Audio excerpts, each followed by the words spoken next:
할아버지가 너무 배가 고픈 거예요. 할머니한테 심부름을 시켰어요. 여보 마누라 좀 부엌에 냉장고에서 우유하고 아이스크림 좀 갖다 줘. 나 배가 고파. 그랬더니 할머니가 막 일어나면서 가려고 그랬어요. 그랬더니 할아버지가 신경질을. 이놈의 마누라야 그냥 가면 어떻게 가다가 까먹으면 어떻게 하려고 그냥 가냐고. 적어가라고 우유하고 아이스크림. 할머니가 딱 째려보고 이놈의 영감탱이가 내가 그것도 모를까 봐 그걸 적어가라고 그러냐고. 기다리라고 내가 우유하고 아이스크림 갖다 줄 테니까 할머니가 추측 가셨어요. 갔는데 한 몇 분 있다가 왔는데 할머니가 삶은 계란을 갖고 온 거예요. 근데 이 할아버지가 뭐라고 그러냐면은 기가 막힌 거예요. 고마워 마누라 삶은 계란 갖다 줘서. 자기가 뭐 시켰는지도 모르는 거야.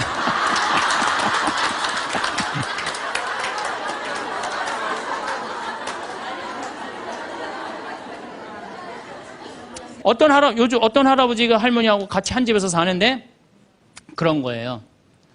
이제 냉장고가 고장이 났고 애프터 서비스를 불렀어.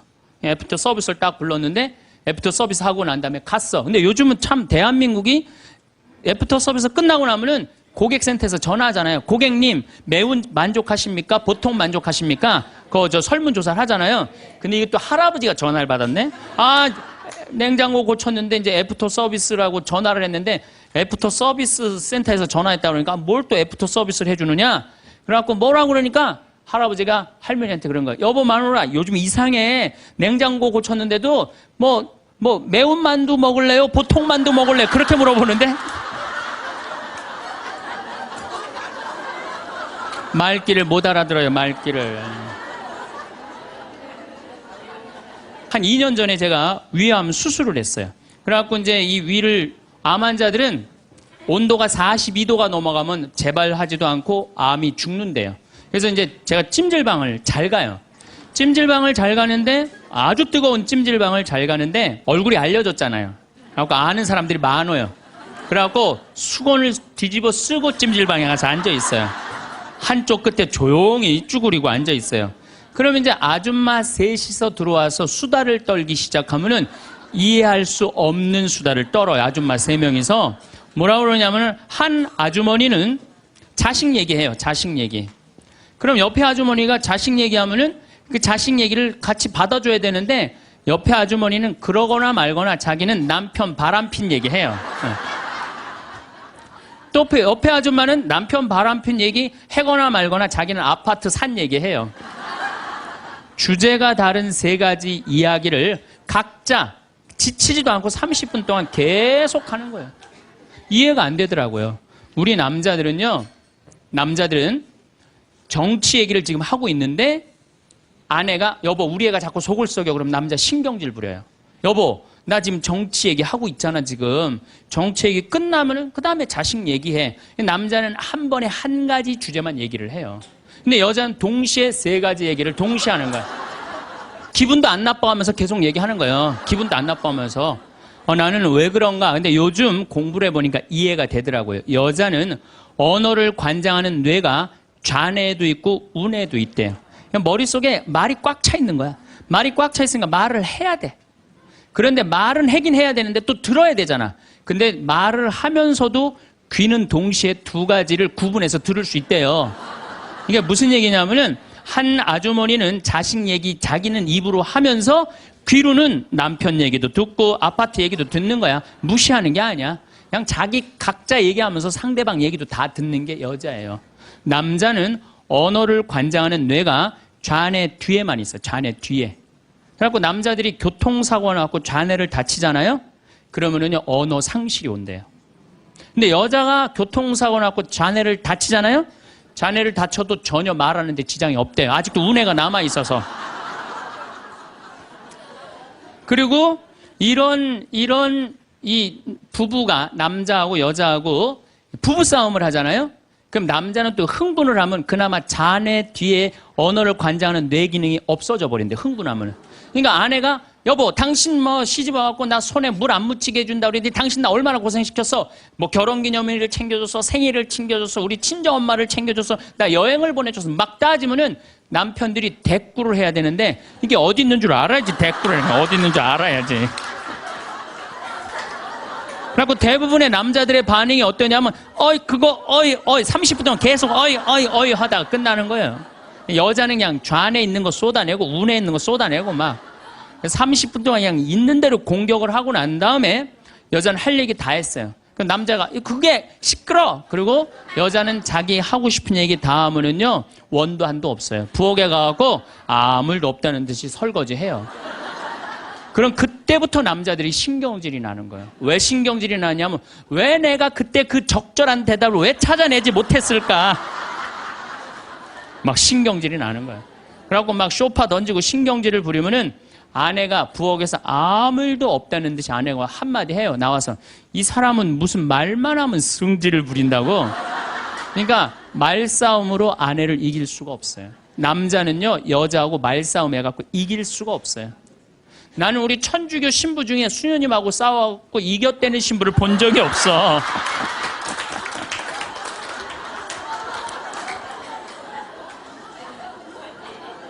말싸움으로 여자를 이길 수가 없어요. 말싸움으로. 하느님이 창조할 때 남자한테는 너는 하루에 10,000마디만 해라. 10,000마디만 해라. 창조할 때 그렇게 창조하신 거예요. 10,000마디만 하라고. 여자는 하루에 너는 25,000마디 해라. 25,000마디 해라. 그러니까 하느님이 10,000마디만 하라고 창조한 남자는 출근해갖고 직장에 가면 10,000마디 해요. 이 말 저 말 하면은 벌써 10,000마디 끝나. 집에 들어오면 더 이상 말할 수가 없어. 아니, 하느님이 10,000마디만 하라고 그래서 10,000마디만 하고 들어온 거야. 집에 들어와서는 더 이상 할 얘기가 없는 거예요. 할 의무 끝냈어. 근데 우리 여기 있는 자매님들도 남편 출근하고 애들 학교 가도 혼자 있으면서도 10,000마디 해요. 멸치 대가리 따면서 너는 어디서 잡혀서 우리 집에 왔니? 꽁치 다듬으면서 너도 어디서 잡혀서 왔니?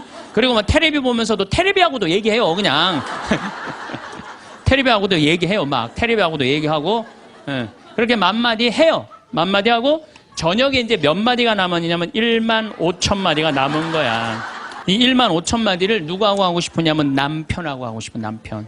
그래갖고 저녁 차려주고 남편한테 여보 그 옆집 여자 말이야.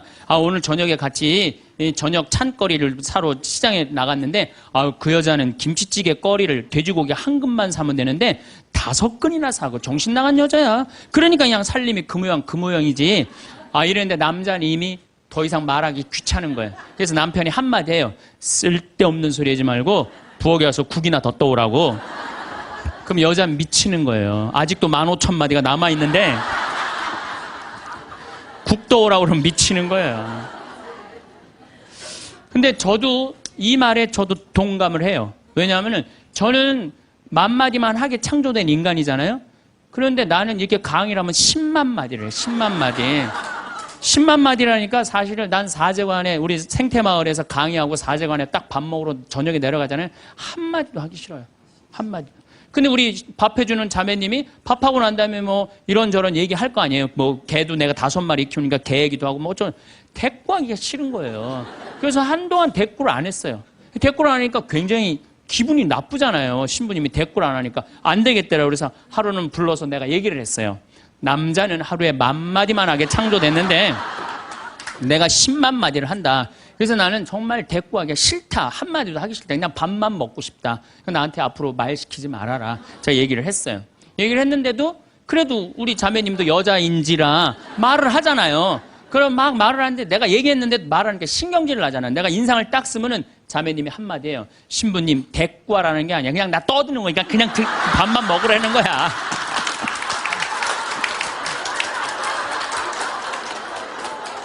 이게 뭐냐면은 이게 합의가 된 거예요.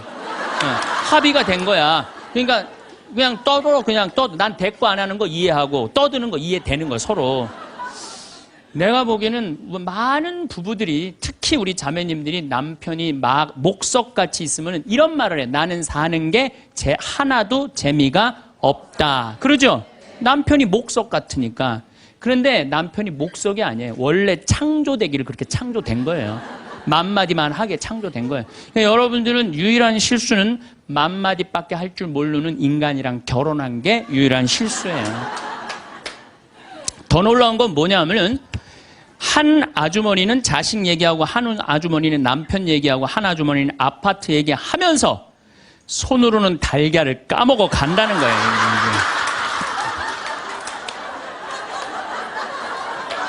아, 뭐 대단하지 않아요? 달걀. 여러분들 남편한테 이번 추석 때나 뭐 어느 때 한번 시켜보세요. 달걀 좀 까줘 그러면 남편은 어떻게 하는 줄 알아요? 달걀만 까요. 그것만 쳐다보고. 그 말 시키면 남편이 뭐라 그래요? 지금 달걀 까잖아 지금. 남자는요 한 번에 한 가지밖에 할 줄 몰라요. 동시에 두 가지를 못해요. 근데 여자는 특성상 밥 올려놓고 찌개 올려놓고 다듬어야 되고 나물 다듬어야 되고 반찬해야 되고 동시에 여러 가지를 할 수 있어요. 그래서 집에 전화가 오잖아요. 전화가 오면은 아빠가 전화를 받으면 테레비 소리가 크면은 아빠가 한마디예요. 시끄러워. 테레비 소리 줄여. 그러죠? 또 애들 시끄러우면 아빠 통화하니까 가만히 있으라고 그래요. 그 남자는 전화만 해요. 근데 엄마한테 전화가 오잖아요. 테레비 소리 애들 떠드는 거 전혀 상관없어. 더욱이 어느 정도로 심하냐면 막 통화하면서 테레비에 딱 어떤 여자가 나오면은 저 여자 이혼했다 그러더니 나오네.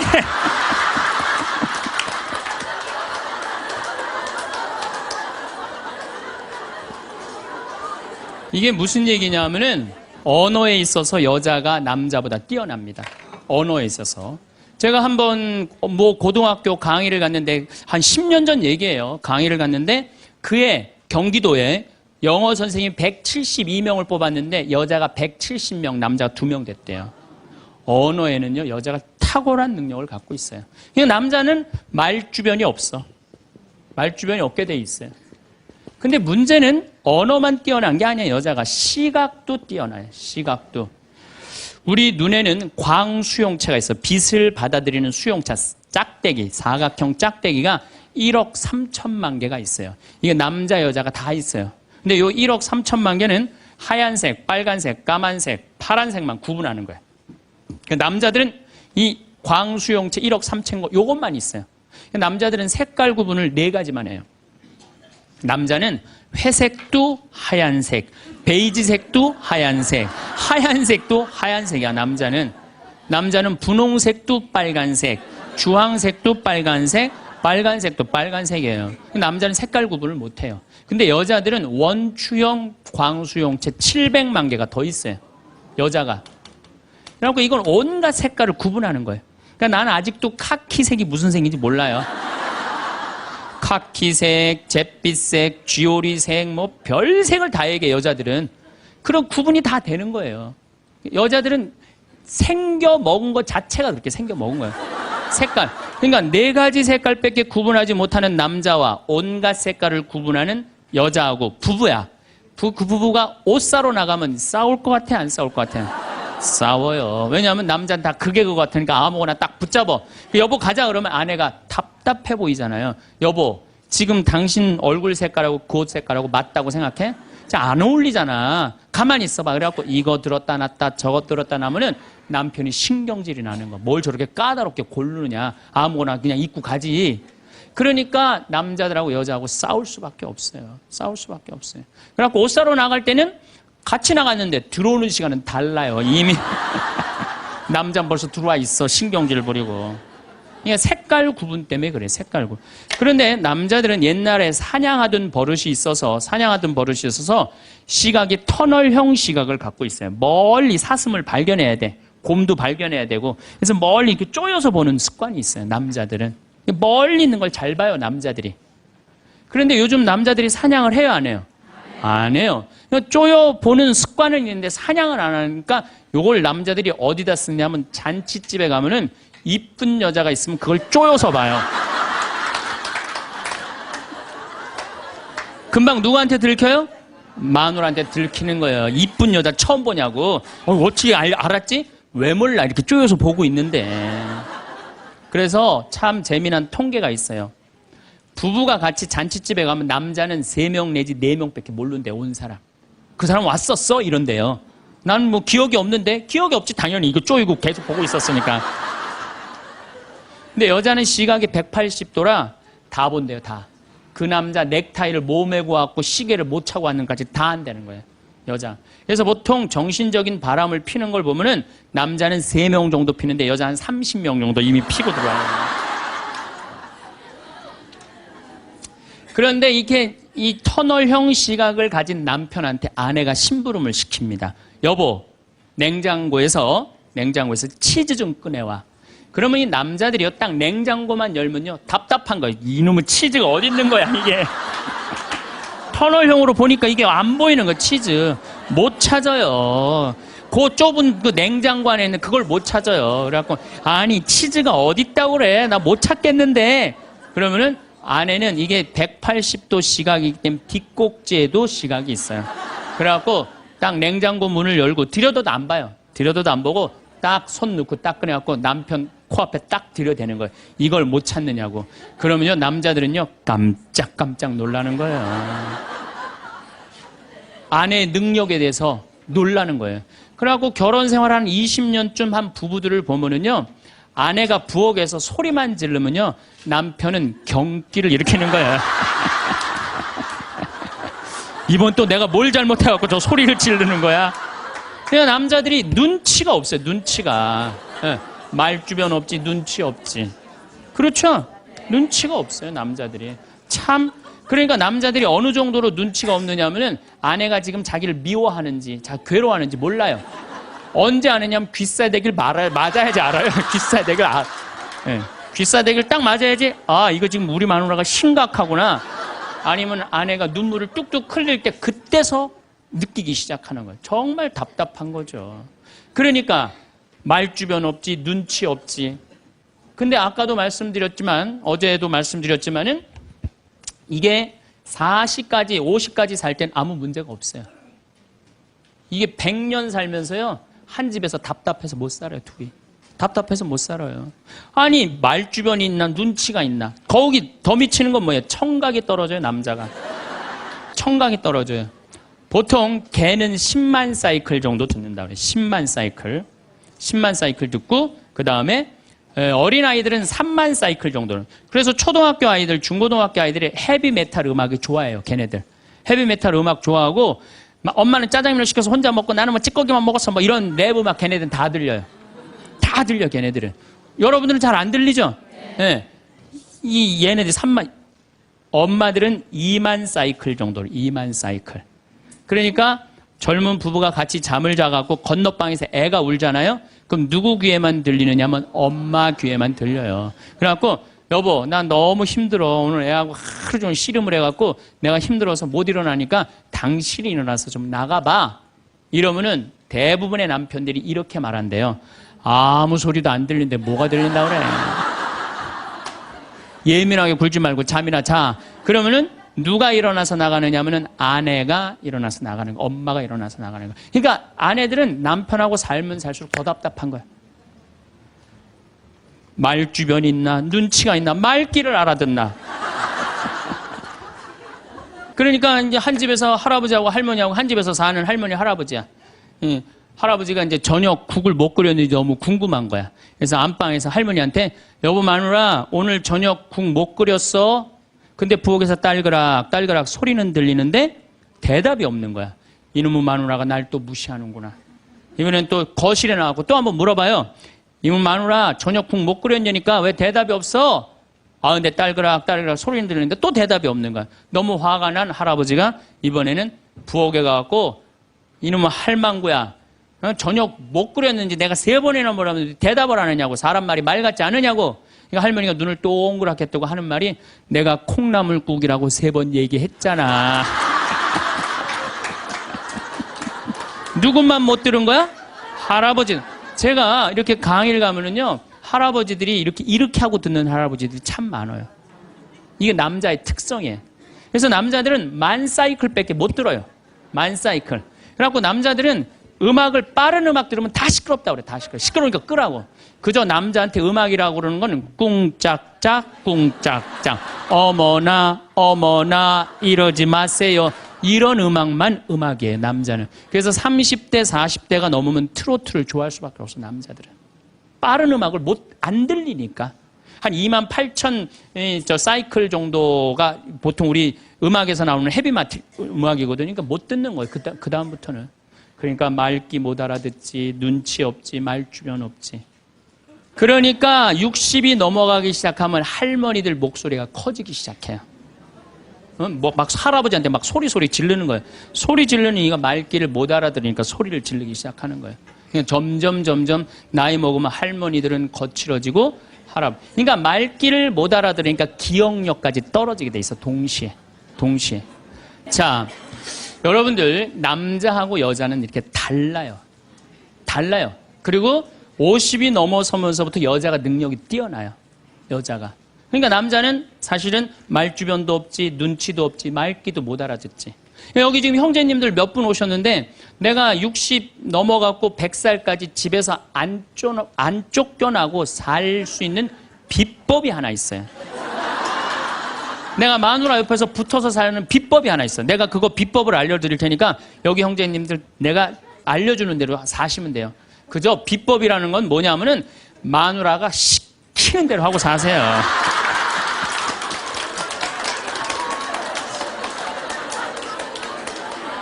밥 먹으라 그러면 밥 먹고, 이 옷 입으라면 이 옷 입고, 저거 입으라면 저거 입고, 어디 갔다 오라면 갔다 오고 그러지, 뭐, 자기 뜻을 밝히지 마세요. 자기 뜻을. 그래야지 안 쫓겨나고 살 수 있어요. 시키는 대로 하고 살면 돼. 시키는 대로. 그래서 여러분들, 혹시 우리 자매님들, 내 남편이 참 목석 같다.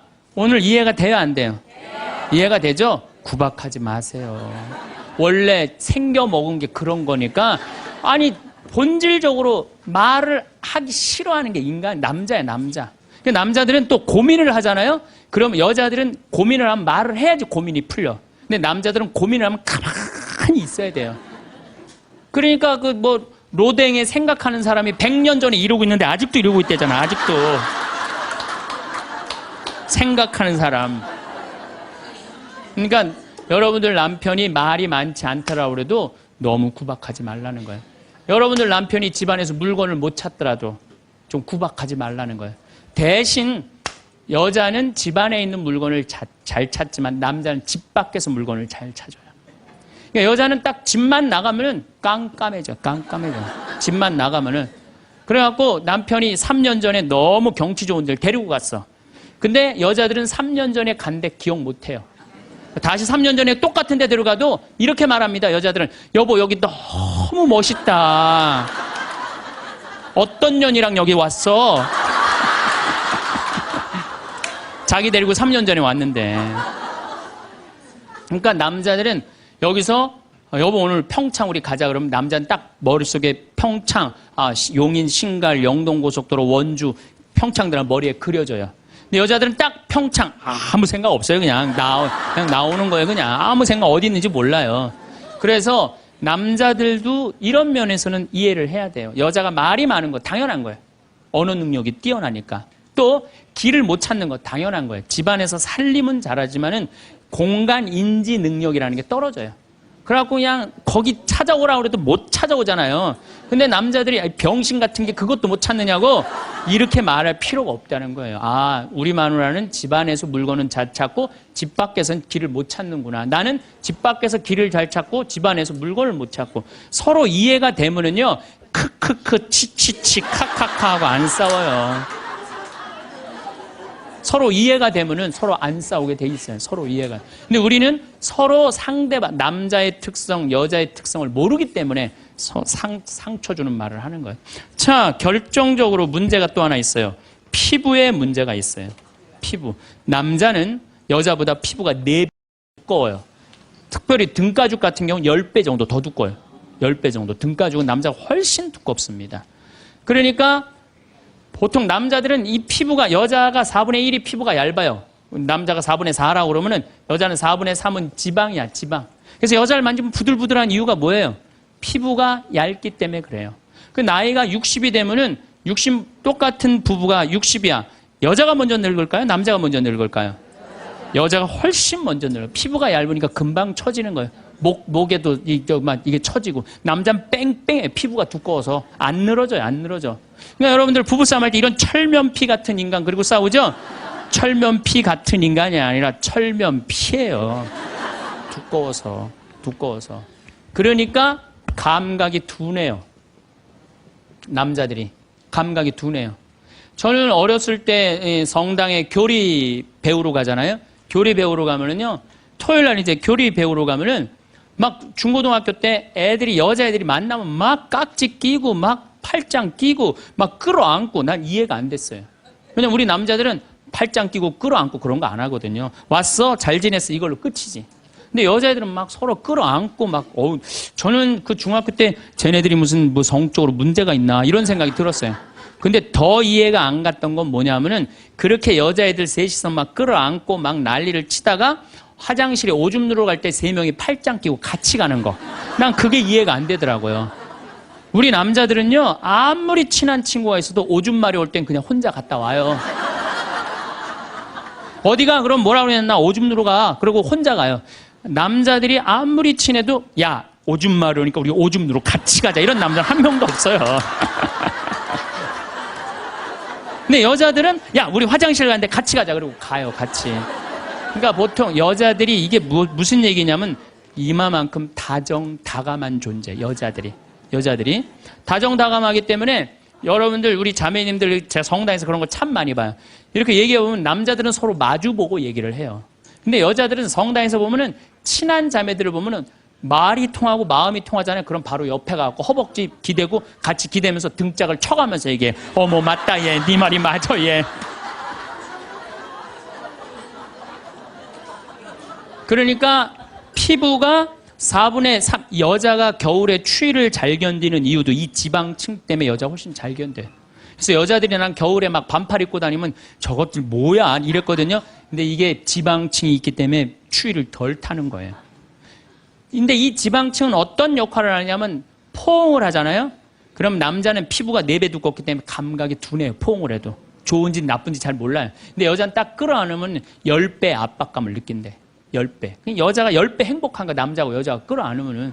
처음엔 남자가 신기해서 끌어안지만 나중에 시간이 지나면 여자가 자꾸 끌어안으려고 그러는 거야. 느낌이 좋으니까. 그러니까 감각이 둔한 남자하고 감각이 센서티브한 예민한 여자하고 한 집에서 살면요 갈등이 있게 돼 있어요. 갈등이. 남자는 점점 안 만지려고 그래요. 점점 안 만지려고 그러고 여자는 자꾸 만지려고 그러고 느끼려고 그러고. 그러니까 보통 집에서 남편이 아파서 눕잖아요. 그러면 아내들이 난리가 나요. 여보 어떻게 이렇게 아프면 그래갖고 막 얼음찜질도 해주고 배도 만지고 다리도 주물르고 별걸 다 해요. 호들갑을 그야말로 떠는 거죠. 남자는 너무너무 기분이 좋은 거야. 아내가 그렇게 해주니까. 근데 반대로 아내가 아파 눕잖아요. 그럼 남자들이 어떻게 할 줄을 몰라요. 기껏 한다는 게 한 5m 떨어져 갖고 많이 아파?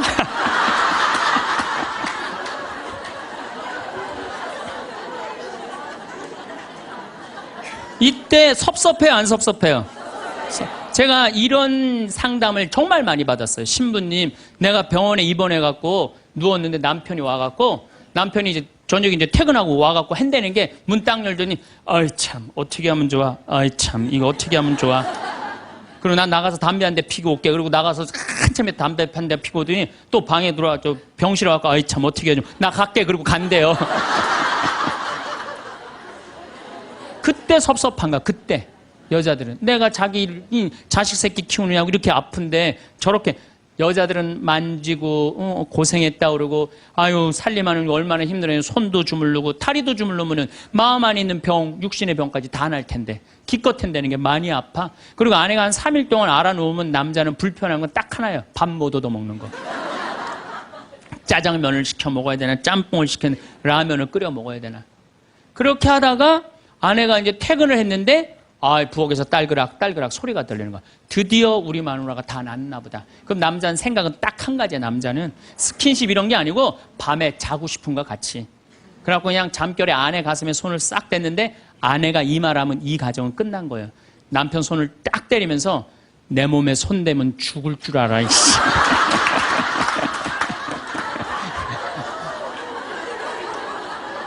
이건 뭐냐면 이제 싫은 거예요. 이제 본질적으로 이제 그러니까 남자가 손대는 것조차도 싫은 거예요. 그런데 남자는 그때까지도 몰라요.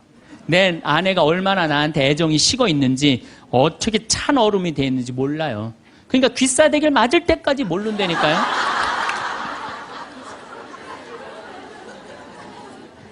그래서 말주변 없지, 눈치 없지, 말귀 못 알아듣지, 둔하지. 이런 남자랑 사는 여러분들은 내가 보기엔 참 대단한 분들이에요. 그리고 우리 형제님들은 앞으로 내가 쫓겨나지 않으려면 어떻게? 시키는 대로 하고 살아요. 시키는. 비법은 그것밖에 없어요. 우리 스킨십이 얼마나 중요하냐면은 뭐 진머만 연구를 하고 원숭이 있잖아요. 원숭이 연구를 해보면은 원숭이가요 만지지 않고 엄마 없이 아무것도 안 하면요 금방 죽는데요. 근데 엄마가 만져주고 인형 같은 엄마라도 계속 만지는 애들은 건강해야 돼. 사람도 똑같대요. 만져고 이렇게 뽀뽀해주고 이렇게 애들을 그냥 끌어안아주고 이런 애들은 감기도 안 걸리고 설사도 안 걸리고 기침도 안 한대요. 사람은 만지는 게 그렇게 중요한 거예요. 근데 우리나라 사회는 만지는 훈련이 안 돼 있어요. 이게 잘못 훈련이 돼 있지 또 만져도 잘못 만져갖고 이상하게 뭐 감옥에 들어가고 막 가족끼리 다정한 스킨십이 저는 요즘 집에 가면 어머니 아버지 꼭 안아줘요. 헤어질 때도 꼭 안아줘요. 너무너무 좋아요. 저도 좋고 뭐 아버지는 처음에 어색해 하시더니 요즘 잘 안아요. 요즘 아버지도 얼마나 좋아요. 우리 자매님들 많은 분들이 신부님 참 혼자 사는 거 힘들지 않느냐고 이렇게 물어보는 분들이 있어요. 저는요 이렇게 물어보고 싶어요. 종자가 완전히 다른 두 종자가 한 집에서 사는 게 힘들어요? 한 종자가 한 집에서 그냥 사는 게 힘들어요? 어느 게 힘들어요? 종자가 완전히 다른 두 종자가 한 집에서 사는 게 힘들어요. 부부로 사는 게 쉬운 일이 아니에요. 그래서 30년, 40년, 50년 그 안 맞는 거 맞춰가면서 산다는 게 쉬운 일이 아니에요. 기적이에요. 맞아요. 그래서 우리 여기 자매님들 여러분들만 맞추는 거 아니에요. 사실 남편들도 맞춰요. 그러니까 남편한테 좀 기분 좋은 소리 해주세요. 남자는요 말에 너무너무 녹아나요. 그러니까 남편한테 무슨 소리를 남자들이 제일 좋아하는지 제가 알려드릴게요. 여보, 당신 죽으면 나도 따라 죽을게. 이 말에 남자들은 뻑 가요. 뭐라 그러면서 여보, 난 당신 믿고 살아왔는데 난 당신 없으면 난 아무것도 아니야. 당신 죽으면 나도 따라 죽을 거야. 그러면요 남자들은 기분이 너무 좋아요. 따라 죽는다면은. 그리고 실질적으로 통계적으로 보면은 부부 금슬이 너무 좋은 부부가 이렇게 하는데 보통 아내가 먼저 죽으면 한 80살 넘어서 아내가 먼저 죽으면 부부 금슬이 너무 좋은 부부는요 남자들이 6개월 이내에 죽는데요. 거의 같이 죽는데 통계적으로 그렇대요. 그런데 놀라운 건 부부 금슬이 너무 좋은데 할아버지가 먼저 죽으면 할머니들은 안 죽는데요. 그러니까 아니 뭐 할아버지들이 확인할 길이 있어? 죽으면 그냥 따라 죽을게. 그러면 남자들은 너무너무 행복하대요. 그래서 보통 정이 없는 부부가 한 집에서 살면은 정막강산이래. 나이 60, 70 넘어가고 한 집에서 살면 정막강산이래. 그런데 할머니가 먼저 돌아가시고 할아버지만 살아있으면 이건 망막강산이래. 망막강산. 그런데 할아버지가 먼저 돌아가시고 할머니만 살아있으면 이건 뭐냐면 금수강산이래. 금수강산.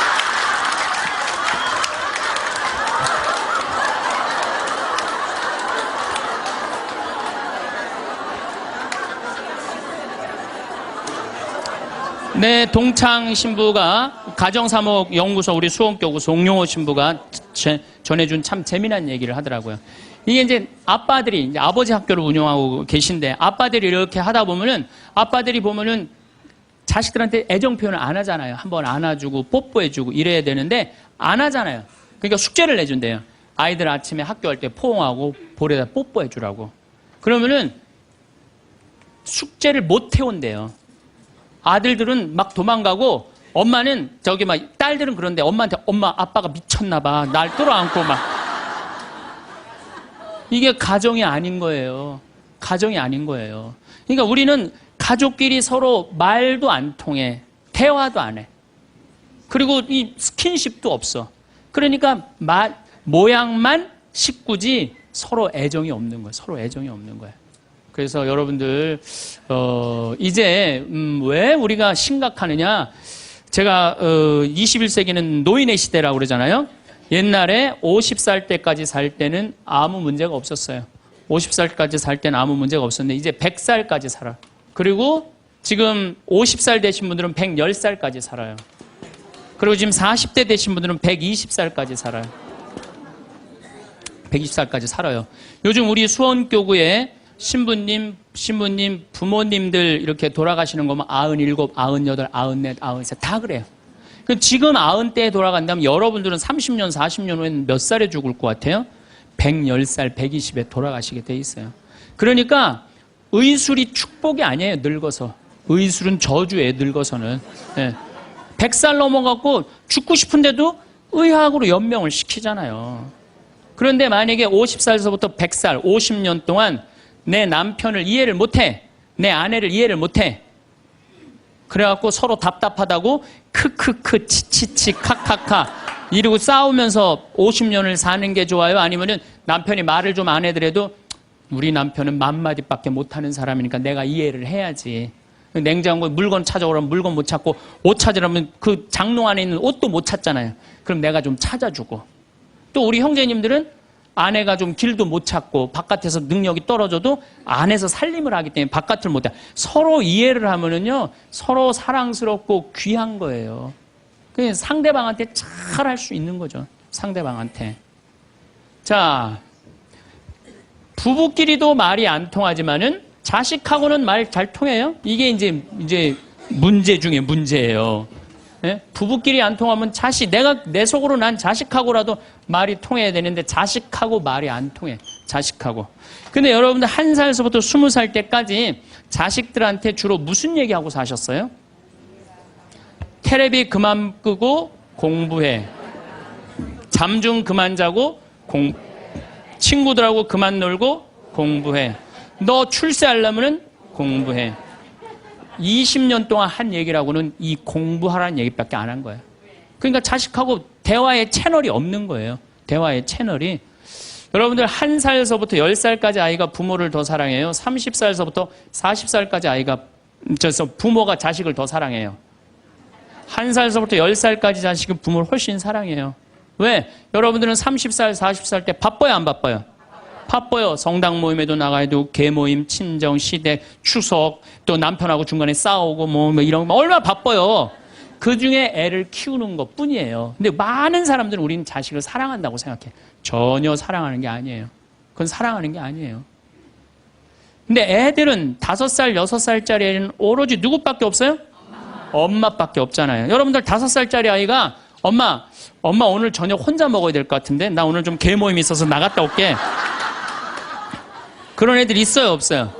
없어요. 오로지 누구만 바라봐라? 엄마만 바라보는 거. 엄마, 아빠만 바라보는 거. 그래갖고 얘가 이제 유치원에서 그림을 그렸어. 유치원에서 그림을 그려갖고 아빠한테 이제 저녁 먹고 보여주고 싶은 거. 아빠, 나 이거 유치원에서 그림 그린 거야. 그런데 아빠는 이미 맘마디 해서 더 이상 말하기 싫어. 이제 야구 보고 싶어. 아빠가 한마디. 아빠 지금 텔레비전 보니까 엄마한테 가 있으면 아빠가 나중에 놀아줄게. 그리고 얘를 거절해요. 이게 거절이라는 단어를 제가 썼는데 얘 5살짜리 아니면 난 거절당했어. 난 너무 슬퍼. 이렇게 얘기 안 해요. 슬프지만은 아빠가 내 그림을 안 바라보지만 따지지 않아, 아빠한테. 뽀로 통해서 엄마한테 가요. 엄마한테 가고 엄마 이거 아빠가 엄마한테 보여주래. 그 시간에는 엄마는 설거지하는 시간이야. 신경질을 부려요. 엄마 설거지하는 거 안 보여? 아무것도 안 하는 아빠한테 가. 또 거절당한 거예요. 그래서 얘가 몇 살 때까지 거절당하냐면 10살 때, 초등학교 3학년 때까지 거절당하는 거예요. 초등학교 4학년 딱 올라가면서 얘가 부엌하고 거실 중간에 서서 결심합니다. 니네들이 내 말을 안 들어줘? 니네들이 내 말을 안 들어준다면 난 오늘부터 내 얘기 니네들한테 안 할 거야. 그리고 4학년 때부터 방문을 걸어 잠고 부모하고 얘기를 안 합니다. 그래갖고 아빠가 보고 싶어갖고 아빠는 그냥 계속 사랑한다고 착각하고 있는 거예요. 애는 이미 떠났는데. 그래갖고 보고 싶어갖고 한 5학년 때 문 딱 열면은 딸이 어떻게 할까요? 눈을 흰 눈동자 95% 까만 눈동자 확 뒤집고 내 방 왜 노크도 없이 들어오냐고. 그럼 대부분의 아빠들은 이때 뭐라고 표현? 저거 사춘기가 시작됐다고. 천만의 말씀이에요. 여러분들이 10년 동안 애를 밀어냈기 때문에 애가 자기 살 길 찾아간 거예요. 사춘기가 아니에요. 근데 많은 경우는 우리나라는 제가 사춘기 때 튀어나간다고 그래요. 제가 뭐 미국이나 캐나다나 호주나 이렇게 보면은 거기 사람들은 퇴근하면 집에 무조건 들어와야 돼요. 다른 데 갈 데가 없어요. 그러니까 계속 애들하고 어울리는 거야. 거기 대부분의 아이들은 참 부모하고 다정해요. 근데 우리나라는 다정한 자식하고 부모하고 다정한 중고등학교들 내가 본 적이 거의 없어. 100명 중에 한두 명 볼까 말까야. 대부분의 애들이 이상하게 부모를 밀어내요. 왜 저렇게 밀어낼까? 가만히 생각을 해보니까 부모가 밀어낸 거야. 부모가 애들 얘기를 안 들어준 거야. 많은 사람들이 저한테 그래요. 신부님 어쩜 그렇게 말을 잘하느냐고 그런 얘기를 참 많이 해요. 강의를 잘하느냐고. 제가 한 번은 저 파주의 경기도 저기 교장 교감 선생님 연수 때 내 강의를 갔어. 한 200명쯤 되는 교장 선생님들이야. 44살 때. 그분들 표정이 뭐 저런 게 우리 60살 먹은 교장들한테 강의를 왔느냐 그런 표정이에요. 근데 내가 강의를 한 20분 했는데 자세가 바뀌시더라고. 끝났는데 기립박수를 받았어요. 성당 안 다니는 교장 선생님들 저한테 와갖고 신부님 말을 신학교에서 가르치느냐고. 저는 신학교에서 가르치는 게 아니라 내가 가만히 생각해보면은 나는 어렸을 때 아버지가 내 얘기를 참 잘 들어줬던 것 같아. 내가 무슨 말만 하면 아버지가 그렇게 웃으면서 들어주셨어요. 지금도 아버지가 이제 82살이신데 지금도 집에 가갖고 내가 막 수다를 떨면은 그렇게 기쁘게 들어주세요. 시끄러워 그만 떠들어 이 소리를 난 잘하면서 한 번도 들었던 적이 없던 것 같아요. 한 번도. 그리고 막 난 어렸을 때 아버지 목젖 만지는 걸 그렇게 좋아했어요. 목젖이 이렇게 튀어나와 너무 신기하잖아요. 100번을 만져도 그냥 계셨어요. 그리고 아버지가 수염이 많아요. 우리 집이 수염이 많아요. 우리 사부자가 하루만 수염 안 깎고 앉아있으면 깜깜해요. 네. 그렇게 수염이 많아요. 우리 집이. 그러니까 어렸을 때는 아버지 수염 만지는 게 그렇게 좋았어요. 그래갖고 근데 아버지가 한 번도 거절을 하신 적이 없어. 거절을. 그러니까 난 어렸을 때 어머니가 막 내 얘기를 들으면 그렇게 아주 그냥 자지러지게 좋아하셨어요. 그러니까 내 얘기를 즐겁게 들어줬던 부모님한테 난 거절당했던 기억이 별로 없어요. 그런데 요즘 아이들은 많은 경우 부모한테 거절당하면서 살아요. 거절하면서 뭐라? 빨리 들어가서 공부해. 너 지금 이럴 시간이 어디 있어? 들어가서 공부해. 그러니까 애들이 거칠어지는 거예요.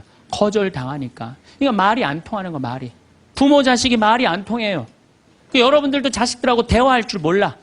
그래갖고 오늘 이제 강의 들었어. 그러면은 엄마 오늘 뭐 명동에 강의 어떻게 뭐 신부님 뭐 강의 들으러 갔다니 어땠어? 그러면은 대부분의 우리 엄마들이 이렇게 말합니다. 좋았어.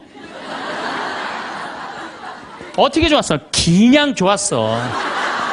빨리 들어가서 공부해 너. 대화할 줄 모르는 거예요. 대화할 줄. 엄마 오늘 뭐 명동에 뭐 평창에 신부님 왔다는데 어땠어? 내가 엄마가 강의를 들었는데 사람은 말에 등급이 있대. 말씀이 있고 말씨가 있고 말투가 있는데 나는 너를 이렇게 키우면서 말투를 던졌던 것 같아. 그래서 엄마가 참 많이 반성을 참 많이 했어. 그래서 우리 이 귀한 딸 이게 5억이래. 우리 지금 10억이 앉아서 밥 먹자. 어? 얼마나 감사해. 난 정말 내가 이렇게 감사한지 나 오늘 강의 가면서 참 많이 느꼈어. 그래, 세상이 꼭 공부를 잘하는 거 그게 훌륭한 게 아니고 우리가 서로 아끼고 사랑하고 감사하면서 사는 게 이렇게 대화를 하면 애들은 성숙해요. 근데 우리는 생전 그런 얘기 안 해요. 내가 다음 주에 이 얘기를 다시 정말 심도 깊게 말씀을 드릴 거예요. 얼마나 우리가 자식 교육을 잘못하고 있는가. 대화다운 대화를 하자. 그러니까 말이 안 통하는 거야. 부부끼리도 말이 안 통하고 부모 자식끼리도 말이 안 통하고. 그러니까 집에 들어가서도 답답한 거야. 내 얘기를 털어놓을 데가 없으니까. 또 상대방도 답답한 거야. 자기 얘기를 들어줄 사람이 없으니까. 그래서 여러분들 과연 나는 생명을 살리는 말씀을 하나 좋은 열매를 맺는 말씨를 뿌리나 아니면 정말 기분 나쁜 말만 골라서는 말투를 던지나 이거 생각해보고 다음 주에 또 만나도록 합시다. 감사합니다. 가장 가까운 사이일수록 우리는 종종 서로에게 더 깊은 상처를 주곤 합니다. 기대가 크기 때문이기도 하지만 근본적으로는 서로의 다름을 이해하지 못하고 자신의 잣대로 상대방을 판단하기 때문입니다. 우리는 상대방의 부족한 점을 먼저 발견하고 그것을 바꾸려 애쓰지만 이러한 시도는 대부분 갈등의 시작점이 됩니다. 행복한 관계는 상대방을 바꾸는 것이 아니라 있는 그대로의 모습을 인정하고 존중하는 마음에서 시작됩니다. 우리가 부족한 점이라고 여기는 것은 사실 상대방이 가진 고유한 특성일 수 있습니다. 무뚝뚝한 성격은 신중함의 다른 표현일 수 있고 느린 행동은 꼼꼼함의 증거일 수 있습니다. 상대방의 단점을 탓하기 시작하면 관계에는 비난과 원망만이 남게 됩니다. 하지만 관점을 바꾸어 그 사람만이 가진 고유한 특성으로 바라보고 인정할 때 우리는 비로소 상대방을 온전히 이해하고 사랑할 수 있는 마음의 공간을 마련하게 됩니다. 이러한 인정과 존중이야말로 갈등을 줄이고 관계를 긍정적인 방향으로 이끄는 첫걸음입니다. 관계에서 가장 중요한 것은 상대방을 변화시키려는 욕구를 내려놓는 것입니다. 우리는 흔히 상대방이 조금만 달라지면 모든 것이 좋아질 것이라고 생각합니다. 말을 좀 더 부드럽게 하면 좋겠다거나 행동을 좀 더 빠르게 하면 좋겠다는 생각들이 머릿속을 가득 채웁니다. 그러나 이런 생각 자체가 이미 상대방을 있는 그대로 받아들이지 못하고 있다는 신호입니다. 진정한 사랑과 존중은 상대방의 모습을 있는 그대로 수용하는 데서 출발합니다. 사람마다 성장 배경과 경험이 다르기 때문에 생각하는 방식도 행동하는 패턴도 모두 다를 수밖에 없습니다. 어떤 사람은 감정을 솔직하게 표현하는 것을 편하게 여기지만 어떤 사람은 자신의 마음을 드러내는 것을 어려워합니다. 어떤 사람은 즉흥적으로 결정하는 것을 좋아하지만 어떤 사람은 신중하게 계획을 세우는 것을 선호합니다. 이러한 차이는 누가 옳고 그른 것이 아니라 단지 다른 것일 뿐입니다. 그런데 우리는 자주 이 다름을 틀림으로 착각합니다. 내 방식이 익숙하고 편하기 때문에 그것을 기준으로 삼아 상대방을 평가하게 됩니다. 내가 생각하기에 당연한 것이 상대방에게는 당연하지 않을 수 있다는 사실을 간과하는 것입니다. 이런 일방적인 기준은 관계의 균열을 만들고 서로를 지치게 만듭니다. 상대방도 똑같이 자신의 방식을 기준으로 여러분을 평가하고 있을지 모릅니다. 그렇게 서로가 서로를 자기 잣대로 재단하다 보면 관계는 점점 멀어지고 마음의 거리도 넓어지게 됩니다. 이해와 공감 없는 대화는 아무리 좋은 의도를 가졌더라도 날카로운 말이 되어 상대방의 마음에 상처를 남기게 됩니다. 상대방의 입장에서 생각해 보려는 노력이 필요합니다. 상대방이 왜 그런 말과 행동을 했는지, 그 마음속에는 어떤 어려움이 있었는지 헤아려 보는 공감의 과정 속에서 오해는 눈 녹듯 사라지고 진정한 소통이 가능해집니다. 이처럼 깊은 이해와 공감은 관계에서 발생하는 상처를 예방할 뿐만 아니라 이미 생긴 상처까지도 치유하는 강력한 힘을 가지고 있습니다. 공감한다는 것은 단순히 상대방의 말을 듣는 것 이상을 의미합니다. 그것은 상대방의 감정 속으로 들어가 그 사람이 느끼는 것을 함께 느껴보려는 노력입니다. 상대방이 화를 냈다면 그 화 뒤에 숨겨진 두려움이나 불안을 들여다보는 것입니다. 상대방이 침묵한다면 그 침묵이 전하고자 하는 메시지를 이해하려는 것입니다. 이런 깊은 공감은 관계를 근본적으로 변화시킵니다. 많은 갈등은 오해에서 시작됩니다. 상대방의 말과 행동을 자신의 관점에서만 해석하다 보면 본래 의도와는 전혀 다른 의미로 받아들이게 됩니다. 상대방은 걱정해서 한 말인데 잔소리로 들리고 배려해서 한 행동인데 간섭으로 느껴지는 경우가 많습니다. 이럴 때 필요한 것이 바로 진솔한 대화입니다. 서로의 진짜 마음을 나누고 오해를 풀어가는 과정 속에서 관계는 더욱 깊어집니다. 그러나 진솔한 대화를 나누기 위해서는 먼저 자신의 마음을 들여다보는 용기가 필요합니다. 내가 왜 화가 났는지, 무엇이 나를 불편하게 만드는지 정직하게 마주할 수 있어야 합니다. 때로는 상대방의 행동이 문제가 아니라 그것을 받아들이는 내 마음의 상태가 문제일 수도 있습니다. 내가 지쳐 있을 때는 사소한 일도 크게 느껴지고 마음에 여유가 있을 때는 같은 상황도 편안하게 받아들일 수 있습니다. 관계에서 또 하나 중요한 것은 기대를 조절하는 것입니다. 우리는 종종 상대방이 나의 마음을 알아서 헤아려 주기를 바랍니다. 말하지 않아도 알아주고 표현하지 않아도 이해해 주기를 원합니다. 하지만 아무리 가까운 사이라도 상대방은 마음을 읽는 사람이 아닙니다.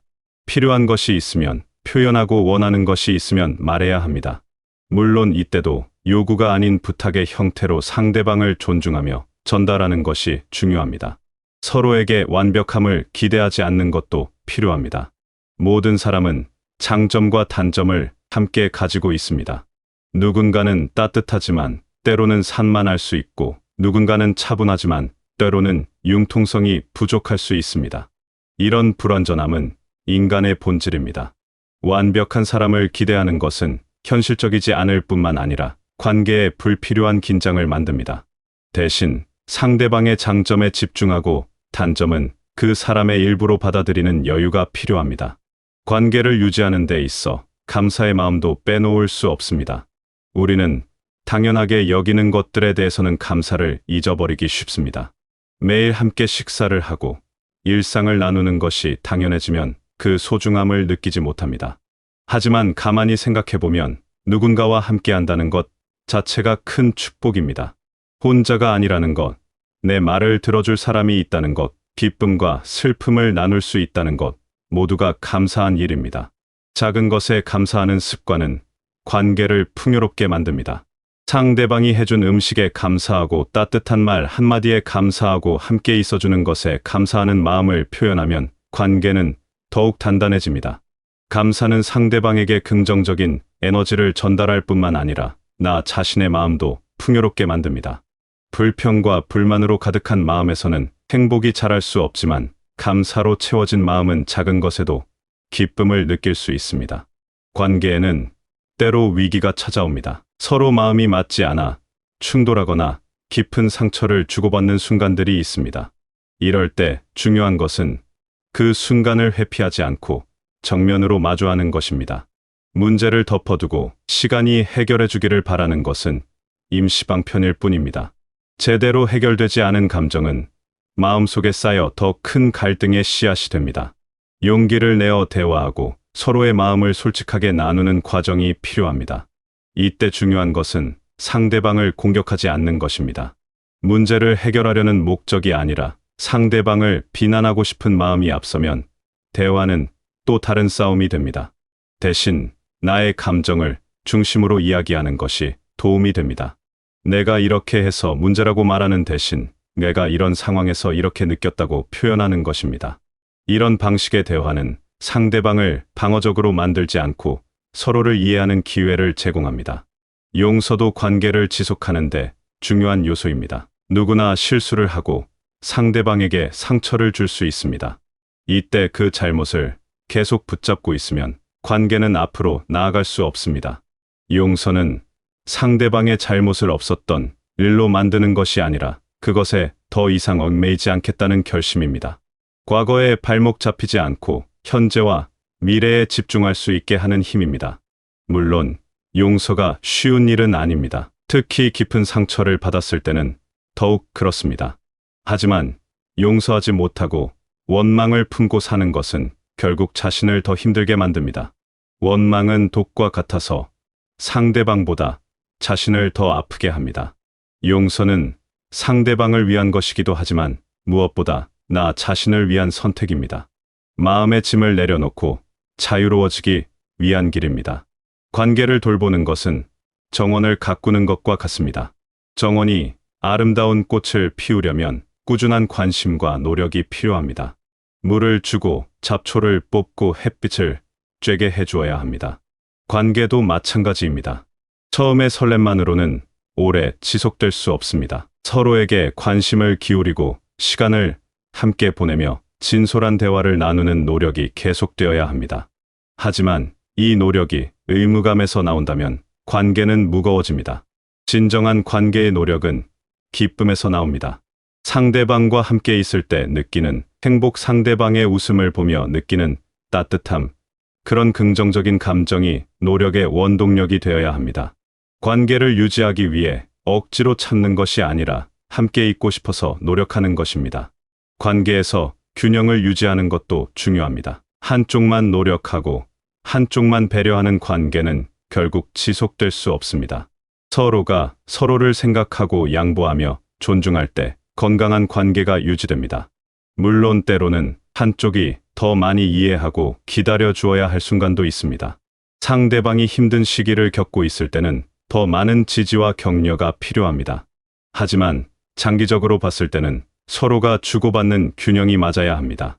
자신을 돌보는 것도 잊지 말아야 합니다. 관계에만 집중하다가 자신을 잃어버리면 결국 관계도 건강하지 못하게 됩니다. 자신의 마음과 몸을 돌보고 자신이 좋아하는 일을 하며 자신만의 시간을 갖는 것이 필요합니다. 건강한 개인이 모여야 건강한 관계가 만들어집니다. 자신을 희생하며 관계를 유지하는 것은 언젠가 한계에 부딪히게 됩니다. 관계는 끊임없이 변화합니다. 처음의 모습 그대로 머물러 있지 않습니다. 시간이 흐르면서 서로가 성장하고 변화하며 관계도 함께 진화합니다. 이 변화를 두려워하지 말고 자연스럽게 받아들이는 것이 중요합니다. 예전과 다르다고 해서 관계가 나빠진 것은 아닙니다. 단지 새로운 단계로 접어든 것일 수 있습니다.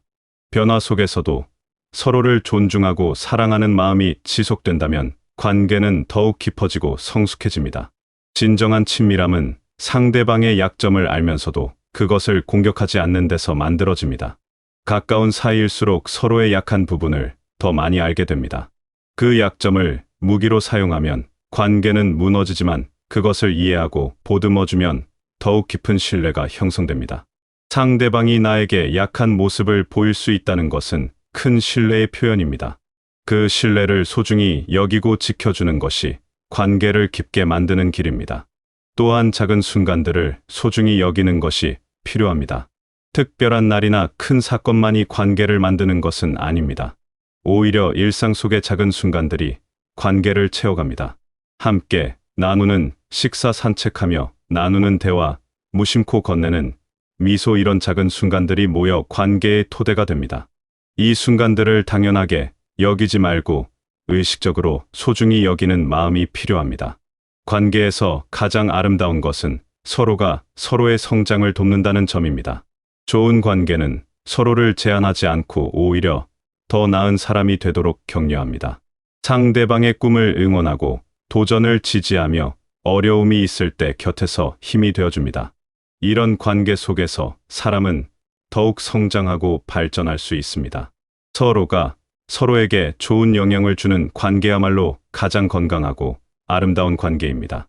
행복한 관계를 유지하는 비결은 상대방의 부족한 점을 채우려 애쓰는 것이 아니라 그 사람의 고유한 모습을 사랑으로 받아들이고 함께해 주는 것에 대한 감사함을 표현하는 데 있습니다. 서로의 다름을 인정하고 공감으로 소통하며 작은 것에도 감사하는 마음을 가질 때 우리의 관계는 갈등을 넘어 더욱 단단하고 성숙한 관계로 발전해 나갈 수 있습니다. 결국 사랑은 완벽한 두 사람이 만나는 것이 아니라 불완전한 서로를 이해하고 보듬어주며 함께 성장해 나가는 과정 그 자체입니다. 관계 속에서 겪는 어려움과 갈등도 사실은 서로를 더 깊이 이해하고 더욱 성장할 수 있는 기회입니다. 완벽하지 않아도 괜찮습니다. 때로 실수하고 때로 상처를 주더라도 진심으로 마주하고 노력한다면 관계는 계속해서 나아갈 수 있습니다. 여러분의 소중한 관계들이 이해와 존중, 그리고 따뜻한 사랑으로 가득 채워지시길 바랍니다. 상대방을 있는 그대로 받아들이고 서로의 고유함을 존중하며 매일의 작은 순간들 속에서 감사를 발견하시길 바랍니다. 그리고 무엇보다 자신에게도 다정하고 관대한 마음을 가지시길 바랍니다. 관계는 완벽함이 아니라 진실함에서 빛을 발합니다. 여러분이 맺고 있는 모든 관계가 서로를 더욱 풍요롭고 행복하게 만드는 아름다운 연결이 되시길 바라겠습니다.